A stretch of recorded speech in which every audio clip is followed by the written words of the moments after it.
Assalamualaikum warahmatullahi wabarakatuh. Halo anak-anak, bagaimana kabarnya hari ini?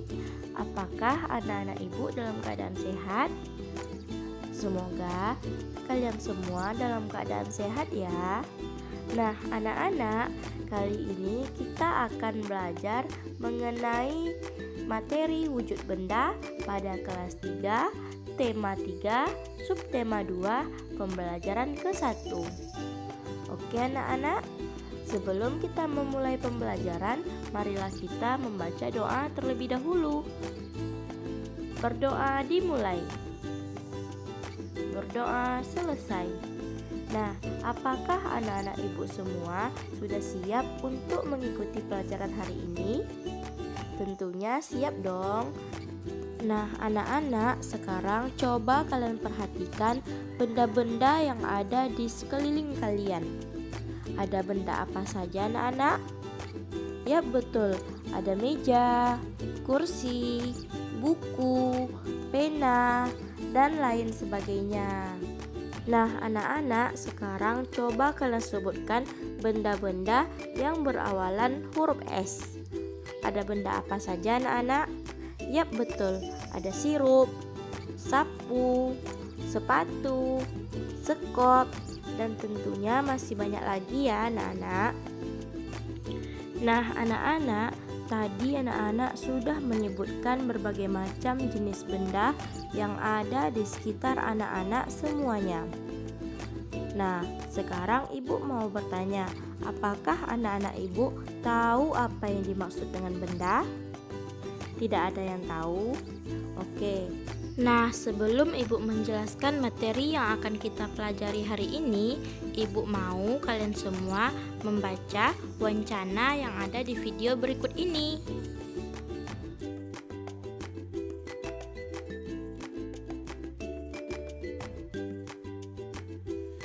Benda adalah segala sesuatu yang dapat dimiliki atau dialihkan, baik yang berwujud maupun yang tidak berwujud, baik yang bergerak ataupun yang tidak dapat bergerak.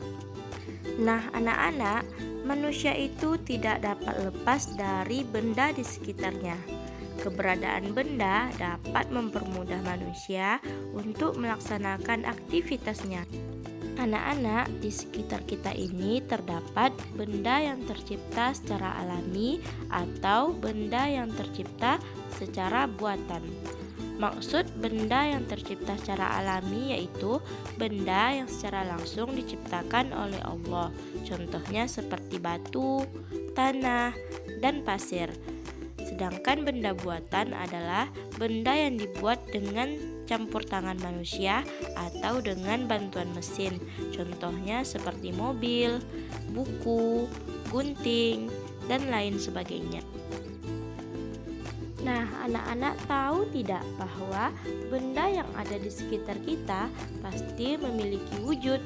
Wujud benda dapat dikelompokkan menjadi 3. Yang pertama yaitu benda padat, yang kedua benda cair, dan yang ketiga benda gas. Nah anak-anak, tadi kalian semua sudah menyebutkan berbagai macam jenis benda yang ada di sekitar kalian semuanya.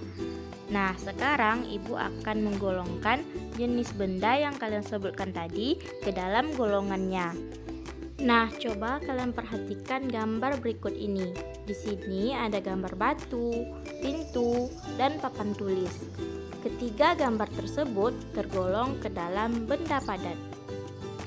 Nah selanjutnya yaitu jenis-jenis benda yang tergolong ke dalam benda cair. Contohnya ada minyak goreng, kecap, air, dan masih banyak lagi ya tentunya.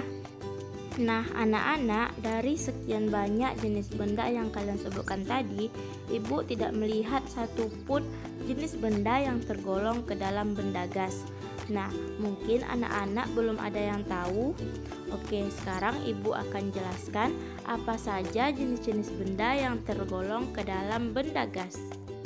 Contoh dari jenis benda yang tergolong ke dalam benda gas yaitu ada awan, udara, asap, uap air, dan juga LPG. Nah, anak-anak, sekarang ibu akan menjelaskan tentang sifat-sifat dari benda padat, benda cair, dan juga benda gas. Dengan mengetahui sifat-sifat benda tersebut, maka kalian akan lebih mudah untuk membedakan yang mana benda padat, benda cair, dan juga benda gas. Sifat benda padat yang pertama yaitu bentuk dan volumenya tetap walaupun tempatnya berubah. Nah, sekarang coba anak-anak ibu ambil pensil kalian masing-masing. Nah, coba lihat apakah pada saat kalian mengambil pensil tersebut bentuk pensil itu berubah atau bentuknya sama saja seperti semula? Tentunya bentuknya akan tetap ya anak-anak, karena itulah pensil digolongkan ke dalam benda padat. Sifat yang kedua yaitu memiliki berat dan masanya tetap. Sifat yang ketiga dapat berubah bentuk dengan cara tertentu. Contohnya yaitu es batu. Es batu merupakan benda padat, akan tetapi es batu akan dapat berubah bentuk ketika dibiarkan di ruangan terbuka, sehingga es batu tersebut akan mencair dan berubah bentuk. Sifat yang keempat yaitu dapat berubah wujud menjadi gas atau cair. Sifat yang kelima, benda padat ada yang bersifat lunak dan ada yang bersifat keras. Contoh benda padat yang bersifat lunak yaitu plastisin atau play-doh. Sedangkan benda padat yang bersifat keras sangat banyak terdapat di sekitar kita ya, seperti yang kalian sebutkan tadi. Nah, sifat yang keenam yaitu dapat digenggam. Sekarang coba anak-anak ibu genggam pensil kalian masing-masing. Nah, apakah pensil tersebut dapat kalian genggam? Tentunya bisa ya, karena itulah pensil tergolong ke dalam benda padat. Selanjutnya yaitu sifat benda cair. Sifat benda cair yang pertama yaitu bentuknya berubah mengikuti wadahnya. Contohnya pada saat kita memindahkan air dari teko ke gelas. Nah, pada saat kita memindahkan air tersebut, maka air akan mengikuti bentuk dari gelas tersebut. Sifat yang kedua yaitu volumenya tetap, dan sifat yang ketiga masanya tetap. Sifat yang keempat yaitu mengalir ke tempat tinggi ke tempat yang rendah. Nah, contohnya yaitu air terjun. Apakah anak-anak ibu pernah melihat air terjun? Tentunya pernah ya. Sifat yang kelima yaitu permukaan zat cair yang tenang selalu datar. Nah, nanti anak-anak ibu bisa lakukan percobaan di rumah ya. Nanti kalian ambil air, kalian masukkan ke dalam wadah, dan kalian tunggu air tersebut hingga tenang. Nah, barulah kalian akan melihat permukaan air tersebut. Dan sifat yang keenam yaitu dapat melarutkan benda. Nah, apakah anak-anak pernah membuat teh? Pernah ya. Nah, ketika kita membuat teh, maka kita akan menggunakan gula. Nah, gula ini akan larut apabila kita masukkan ke dalam air. Dan yang ketujuh yaitu tidak dapat digenggam. Nah, apakah kalian pernah menggenggam air? Tentunya tidak ya, karena air ini tidak dapat kita genggam. Dan sifat yang ke-8 yaitu dapat berubah wujud menjadi padat atau gas. Dan yang terakhir yaitu sifat benda gas. Sifat benda gas yang pertama yaitu bentuk dan volumenya berubah. Contohnya yaitu awan. Awan apabila tertiup oleh angin maka bentuknya akan berubah. Yang kedua yaitu menempati ruang. Nah, udara juga termasuk ke dalam benda gas. Nah, udara akan menempati ruang. Nah, di ruangan kita sekarang ini terdapat udara. Dan yang ketiga yaitu menekan ke segala arah. Nah, apakah anak-anak ibu pernah meniup balon? Tentunya pernah ya. Nah, ketika kita meniup balon, maka kita akan menghembuskan udara ke dalam balon tersebut, sehingga balon tersebut akan membesar. Sifat yang keempat yaitu tidak dapat digenggam namun dapat dirasakan.